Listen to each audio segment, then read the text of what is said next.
إياك نعبد وإياك نستعين. السلام عليكم ورحمة الله وبركاته. نحمده ونصلي ونسلم على رسوله الكريم. أما بعد، منګه څو وخت مخکې تیره هفته د شیخ عمر بن عبدالعزیز نورستاني حفظه الله په سرکردګۍ کې د مرکزي جمعیت اهل حدیث KPK د اضلاعو د تنظیم سازۍ لپاره وتلي وو، او په هغې کې موږ مختلف اضلاعو کې علماو سره ملاقاتونه او بیا د هغه ملاقاتونو په نتیجه کې تنظیم سازي وکړله. امیر ناظم او داسې نایبین دا منتخب کړله چې هغې کې موږ مومند ضلعې ته، باجوړ ضلعې ته، بیا دیرباین ضلعې ته لاړلو د هغې په مختلف تحصیلونو کې، او د هغې نه پس موږ دیربالا ضلعې ته لاړلو. دیربالا ته چې موږ لاړلو نو موږ ته دا پته وه چې په بیاړ کې اهل حدیث دي او برول کې اهل حدیث دي. د بازار د اهل حدیث نه موږ نه وو خبر، دیر خاص چې کوم دي د هغې اهل حدیث موږ ته معلومات نه وو. نو ځکه موږ اول بیاړ ته لاړلو، هلته شیخ محمد علي المدني حفظه الله سره زموږ ورځ وه. غرمې ډوډۍ مو هغه سره وخوړله. بیا د بیاړ په بازار کې کوم منځ کې بازار و، هغې کې زما یو درس خوستل شوی و، ما هغه درس وکړی 10-20 منټه، او هغه درس نه بعد د هغه ځای د علماو سره موږ یو میټینګ وکړی. هغوی ته مو خپل مدعا مخې ته کېښوستله چې په هغې کې شیخ شیرزاده حفظه الله هغه موجود و. نو هغوی ته مو دا خبره مخې ته کېښوستله. بیا هغه مجلس چې ختم شو بهر راووتلو، نو شیخ شیرزاده حفظه الله هغه دا وویله چې بیا واپسۍ کې تاسو راځئ نو ما سره میلاو شي. بیا موږ تل ته لاړلو، تل نه واپس په سبا باندې راغللو. شیخ شیرزاده حفظه الله کور ته ورغلو، هغه سره کېناستلو، 2 ګنټې مجلس مو سره وکړ. د هغه د رضا کولو کوشش مو وکړ چې هغه د دغه ضلعې د امارت لپاره رضا کړو، ځکه چې هغه د دغه علاقې د ټولو استاذ دی او په ټولو علماو کې منلی شوی داعي او مدرس ملا هم دغه دی چې موږ یې دلته خیبر پښتونخوا ټوله کې پیژنو. الحمدلله دعوت په لارې کې د هغه جهود د چا نه مخفي نه دي، او د هغه ځای د اکثره علماو استاذ هم هغه دی. نو موږ د هغه سره کېناستلو، هغه سره مو ډېرې خبرې وکړې. هغه موږ سره د مکملې ملګرتیا خبره وکړله، او دا یې راته وویله چې زه دا کار نشم کولی. نو موږ ورته وویله چې بیا تاسو خپل د طرف نه 2 کسان موږ ته یا 3 یا 4 دا را معرفي کړئ. نو بیا موږ واپسۍ کې چترال ته ځو. چترال نه چې راغلو بیا به یو میټینګ کوو. هغه میټینګ کې به انشاءالله دا کسان منځ ته راوړو، مخ ته به یې ږدو، بیا به خبره ورباندې کوو انشاءالله. نو بیا موږ شرینګل کې د مولوي صاحبانو سره رابطه وکړه. هلته د یو دوره وه، هغه دورې نه فارغه شوو، نو هغوی سره کېناستلو، خبره مو وکړه ورسره. بیا موږ لاړلو دیر کې مو شپه وکړله. نو دیر کې بیا حاجي جمال منیجر صاحب هغه راته وویله چې دلته د اهل حدیثو مسجد شته دی په دیر بازار کې، او ډېر ښه مسجد دی، یو امام هم لري. نو شپه وه، موږ په هغه امام ونه کتی، خو د شپه وه، سهار وختي لمانځه سره موږ روان شولو او چترال ته لاړلو. چترال دوره موږ 2 ورځې وکړل. نو بیا مو د چترال نه شیخ شیرزاده حفظه الله او شیخ محمد علي مدني حفظه الله هغوی ته رابطه وکړه چې تاسو ملګري ځان سره ښه ډېر راولئ، ځان سره ملګري راولئ او راشئ. دا به په دیر بازار چونکې منځ دی، برول نه، روخان نه، اتڼ نه، واړۍ نه، دغه څو ځایونه موږ ته یاد کړئ. څو له دې ځایونو کې موږ رابطې کړي وې ملګرو سره، د هغوی سره ټلیفوني مجلسونه موږ کړي وه. هغه ځای کې دیر بازار کې موږ ویل چې دا پروګرام به موږ وکړو په جومات کې. بیا چې موږ را روان وو واپس، نو شیخ شیرزاده حفظه الله سره مو رابطه وکړه. هغه ویل چې موږ راغلي یو، موږ ټونل کې ګیر شولو. هلته ټونل کې کانوای جوړېدله، او هغې کې موږ 1 ګنټه ورسره پاسه هلته ایثار کړی شولو. نو لاره کې چې را روان وو، ټلیفون ملګرو ته مو وکړې. نو هغه وویله چې پروګرام د جومات په ځای هوټل کې دی. نو هوټل ته راغللو، هوټل ته چې ننوتلو موږ کتله شیخ صاحب هم راغلی و نور ملګري مو ډېر وو نو هلته میټینګ شروع شو او خبرې شروع شولې نو موږ د تنظیم په اهمیت باندې او تنظیم د ضرورت باندې خبره وکړله د وفاق المدارس په ضرورت باندې مو خبره وکړله نو بیا مو ویله چې اوس به خپل اصلي هدف چې زموږ کوم دی تنظیم سازي هغې دپاره به کار وکړو خبره مو شروع کړله مو ویله چې دا شیخزاده حفظه الله دا به تنظیم سرپرست وي ځکه چې موږ د سره خبره کړې ده د امارت نه دغه کوي نو زه دا به متنازع شخصیت نه جوړوم دی به د تنظیم سرپرست وي بلکې ټول الیادي سرپرست تاسې هم دی او دلته د تنظیم به هم سرپرست دویم سرپرست به بابا جمال وي منیجر صاحب دې کې شیخ صاحب هم دا تایید وکړي چې ما سرپرست صحیح دی ما مشورې به خلکو ته ورکوم خو ما تنظیم کې مه شاملوئ ځان سره نو بیا د امارت لپاره موږ چې په ټولو باقي تحصیلونو کې غیر د بیاړ نه شرنګل لاندې پاس بریکوټ تل روخان اتن او برول او لاندې واړی دې خلکو سره چې موږ مشورې کړې وې نو دوی راته وویله چې دا کم د دیر جومات امام دی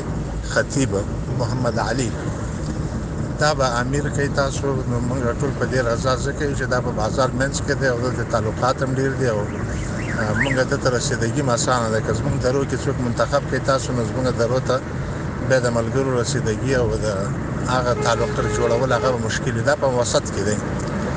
نو موږ تر دغه وخته پورې محمد علي لیدلی هم نه و او نه مو د محمد علي سره کومه رابطه شوې وه نو ملګرو مشوره وکړه مال چې محمد علي نوم موږ ته راغلی دی موږ د دې سړي نوم پیش کوو د امارت لپاره تاسو کې څوک راځئ نو دغه وخت کې اکثره ملګرو غیر د شپږو کسانو نه شیخ شهزاده زما سره خوا کې ناست و د هغه نه علاوه 15 کسانو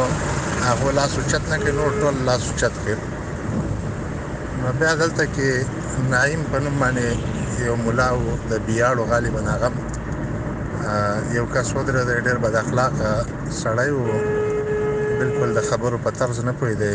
او غوسه و لکه جنګ چې کوي هغه سړي خبرې وکړلې نو زموږ د شیخ شهزاده حفظه الله نه دا تمه وه چې دی به هغه چوپ کړي خو شیخ شهزاده هغه ته څه نه ویله د هغه خبرې دونه د برداشت نه ووتلې چې آخر شیخ مخبت حفظه الله اواز ورباندې وکړي ما ورباندې اواز وکړي شیخ عمر ورباندې اواز وکړي بابا جمال پاڅېدی هغه سړی مسلسل لګیا و بیا ملګرو وویله چې هغه کوم چا نور ملګري وه چې محمد علي دی نه دا شیخ شهزاده باندې زموږ د ټولې ضلعې اتفاق دی نو بیا هغه محمد علي هغه ځای کې موږ وپېژندی موږ سره خوا کې یو هلک ناست و هغه محمد علي و نو هغه موږ هغه ځای کې ولیدی ما شهزاده شیخ ته وویله مال دا محمد علي ما پهله ځل ولیدی دلته په دې مجلس کې دې نه مخکې مو سره رابطه هم نه ده شوې خو چونکې د دې ټول تحصیلونو په هغه باندې اتفاق و نو ځکه ما دا پیش کړي او بل دا خو رای اخیستل دي اسلام کې رای ورکول رای اخیستل دا اسلامي طریقه ده نو مونږ رای واخیستل اکثریت دا دغه کوي خو اوس هم تاسو داسې چل وکړئ چې تاسو امارت ته رامخکې شئ د تنازعه به ختمه سي تاسو په اتفاق سره امیر منل کېږي نو ټولو په یو اتفاق وویل چې شیخ شهزاده زموږ د ټولو استاد دی مونږ ته بلکل منظور دی نو ډېر خواري مو وکړه شیخ شهزاده به حفظه الله باندې چې تاسو امارت قبول کړئ خیر دی دا نوجوانان بس تاسو دپاره کار کوي تاسو به سرپرسته مې امیر به خو شیخ شهزاده حفظه الله هغه د دې نه ځان کناره کش کوی د امارت نه دغه کوی نو بیا مشوره د خبره وشوله چې مشوره شوې مونږ بیاړ کې مونږ امیر مقرر کړی دی نایب مو مقرر کړی دی نو موږ ورته ویل چې موږ تاسو ویل چې کسان تاسو مونږ ته را په ګوته کوي موږ خو دا نه ویلي چې کوم کسان تاسو را په ګوته کوي هغه به مونږ امیر کوو ناظم کوو به مونږ به هغه کسان دلته په مجلس کې دغه کوو نو بیا شیخ شهزاده حفظه الله ورکې سخت لاړی وویل چې دا رایه ورکول دا په اسلام کې نشته دا جمهوریت دی او دا دی هغه دی بیا ما ورته حدیث پیش کړی د عثمان رضی الله عنه د عمر رضی الله عنه د خلافت نه وروسته وفات نه وروسته د هغه د خلافت قصه مې حدیث وکړی خو هغه ملګری چې کوم و چې کوم د بیاړ نه راغلی و هغه ډېره بدزباني کوله او بیا د شیخ شهزاده حفظه الله یو ملګری پاڅېدی او هغه نورو تحصیلونو ملایانو ته ګوته ونیوله چې تاسو خو د شیخ امین شاګردان یې تاسو ولې د تنظیم کې داخلېږئ شیخ امین خو تنظیمونو خلاف دی نو ما ورته وویله چې ته نه داخلېږي خپل الله دې اجر درکړي خو نور خو مه خرابوه راته. او شیخ امین حفظه الله خپله زموږ د تنظیم د جنډې او د بینر لاندې الحمدلله دعوتي دیني بیانونه کوي، د سلفیت بیانونه کوي، راځي زموږ مجلسونو کې ناست دي. موږ هغه ته ورغلي یو، د هغه سره مشوره کړې ده که دې تنظیم کې داخلېدل یا دې نه استفاده کول ناروا وي نو موږ ته ووایه، هغه موږ ته شاباشي ووایه، بلکې هغه زموږ تر مدد ژمنه وکړه چې زه تاسو سره ملګری یم دعوتي لاره کې په دې کې، او موږ هم صرف دعوتي لاره کوو. خو تر اخره پورې موږ په شیخ شهزاده حفظه الله باندې ډېره خواري وکړه چې هغه د امارت قبول کړي، هغه امارت نه قبلوي. او بیا داسې وکړه چې همداسې ووته، موږ سره سلام هم ونه کوي. موږ د هغه مېلمانه وو، مشر هغه وو، موږ سره سلام هم ونه کوي، همداسې ووتی. او موږ د بیاړ والا ویل وځو، هغه نورو کسانو وویله. نو بیا هغه محمد علي مدني حفظه الله هغه پاتې شو. نو هغه وویل چې زه څنګه چل وکړم. نو موږ ورته وویله چې مولوي صاحب شهزاده ستا استاد دی، د خپل استاد خبره ومنه، ته م ورسره لاړ شه، الله دې اجر کړي. ثناء الله مدني ته مو هم وویله چې ستا استاد دی، ته م ورسره لاړ شه، بیا به هغه خفه شي. نو داسې بیا کابینه جوړه شوله. کابینه کې د بریکوټ د بیاړ ملګری ناست و، شمس الاسلام په نوم باندې یو د بیاړ ملګری و، او داسې د شینګل ملګری و، داسې د اتڼ درې او د روخان درې او د برول درې، دغه ټول درو ملګري ورکې موجود و. هغه ټولو په اتفاق سره دا دغه وکړي. او کوم چې تصویرونه خبره شیخ شهزاده حفظه الله کړې ده، نو هغه د سوشل میډیا چې کوم مسؤل و هغه سړي په هغه اوله کې اخیستې و، بیا هغه تللی و بره کمرې ته اودس لپاره. نو هغه اخره کې هغه تصویرونه نه واخیستې، اوله کې اخیستې دي. نو مجلس کې شیخ شهزاده موږ سره ناست و. دا بله خبره ده چې اخره کې هغه واک اوټ وکړي او هغه خپل د خفګان اظهار یې داسې وکړي چې موږ سره سلام هم ونه کوي او همداسې لاړی رانه. او هغه بدزبانه سړی راته پرېښوستی، هغه ښه بې عزتي زموږ وکړله. خو بیا هم ما ملګرو ته وویله چې موږ شیخ شهزاده حفظه الله په هېڅ حال نه پرېږدو. زموږ د اهل حدیثو مشر دی، زموږ د اهل حدیثو استاذ دی، زموږ د اهل حدیث مسلک دپاره د هغه بې پناه خدمات دي. او انشاءالله تنظیم به په خپل ځای وي، خو د سلفیت په بنیاد چې د هغه سره کومه زموږ رشته ده، هغه رشته به قایم او دایمه وي. او بیا به هم ورځو انشاءالله. ما په ښه اراده کړې ده. شیخ عمر ته مې هم وویل، په مجلس کې مې ملګرو ته ټول ته وویل، شیخ محمد علي مدني ته مې هم وویله چې زه به شیخ شهزاده ته بیا ورځم، سوال به ورته کوم، عذر به ورته کوم چې دغه یو دعوتي تنظیم دی، دا د دعوت دپاره موږ جوړ کړی دی، دې کې د دعوت مخنیوي دپاره رکاوټ جوړېدل یا دا کول دا انشاءالله مناسب به نه وي. خو که شیخ شهزاده حفظه الله را سره ومني کې ونه مني، د سلفیت رشته به زموږ د هغه سره قایم وي، د مشرۍ رشته به زموږ د هغه سره قایم وي، زموږ د پلارونو دوستو د هغه بنیاد باندې موږ د هغه سره تعلق ساتو چې کله بیاړ ته ځو بل ځای به نه ځو، انشاءالله شیخ شهزاده ځای ته به ځو. او دا تنظیمونه جوړول د دې اختیار ساجد میر صاحب او حافظ عبدالکریم صاحب دواړه راغلي وو، امیر او ناظم اعلی. هغوی دا اختیارات ټول شیخ عمر ابن عبدالعزیز حفظه الله ته ورکړي وو او هغه ته تنظیم سازي ورکړې وه. او شیخ روح الله توحیدي امیر مرکز جمعیت الحدیث KPK هغه ته تبلیغ څانګه ورسپارلې وه چې تاسو تبلیغ باره کې مخکې کار بوځئ. او شیخ عمر ته ویلي وو چې ته تنظیمي مسؤل یې، تنظیمونه به ته جوړې او ریپورټ به بیا پیش کړې. نو الله جل جلاله دې وکړي چې شیخ شهزاده حفظه الله کم خفګان دي هغه کم شي او موږ ته معافي وکړي که د هغه په حق کې کوم موږ بېادبي شوي یا ګستاخي شوي، موږ معافي غواړو. او انشاءالله زه به ورځم، هلته به کور ته معافي غواړو، هلته به یې رضا کولو کوشش کوو. دا تنظیمونه یو دنیوي شی دی، اخروي شی هغه زموږ د سلفیت رشته ده. انشاءالله هغه رشته زموږ د شیخ القرآن والحدیث علامه محمد شیرزاده المدني حفظه الله هغه به قایم وي، هغه به ورسره دایم وي انشاءالله. په دې تنظیمونو به موږ خپل سلفي رشته انشاءالله نه پرېږدو او بار بار به ورځو، بار بار به پرې کوو. او د هغه په مشرۍ باندې الحمدلله زموږ ټول د علاقې د دیر چې دی دا متفق دي کې د چا خلاف نشته دی. او کوشش به کوو چې هغه مشرۍ ته جوړ کړو. خو اوس به دغه هلکانو ته چې دا کم منتخب کړي دي نو دیو ته به د خدمت موقع ورکوو، دیو نه به کار ګورو، کار به ترې اخلو انشاءالله. موږ شیخ شهزاده حفظه الله ته هم دا وویله چې دا کشران بس تا ته کار کوي، ته راځه دا مشري ومنه. نو اوس هم که شیخ شهزاده حفظه الله امارت ته تیار شي نو چې کله دا موده پوره شي بیا به د مودې نه پس بیا انشاءالله بل میټینګ بیا وکړو.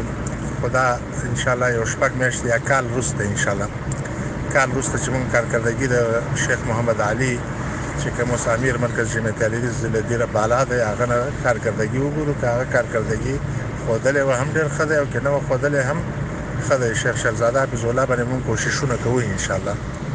نو الله دې وکړي شیخ شهزاده کوم خفګان دی هغه زایله شي او موږ ورسره انشاءالله بار بار رابطه کوو زموږ مشر دی موږ ته قدر وړ دی هغه والسلام علیکم ورحمۃ اللہ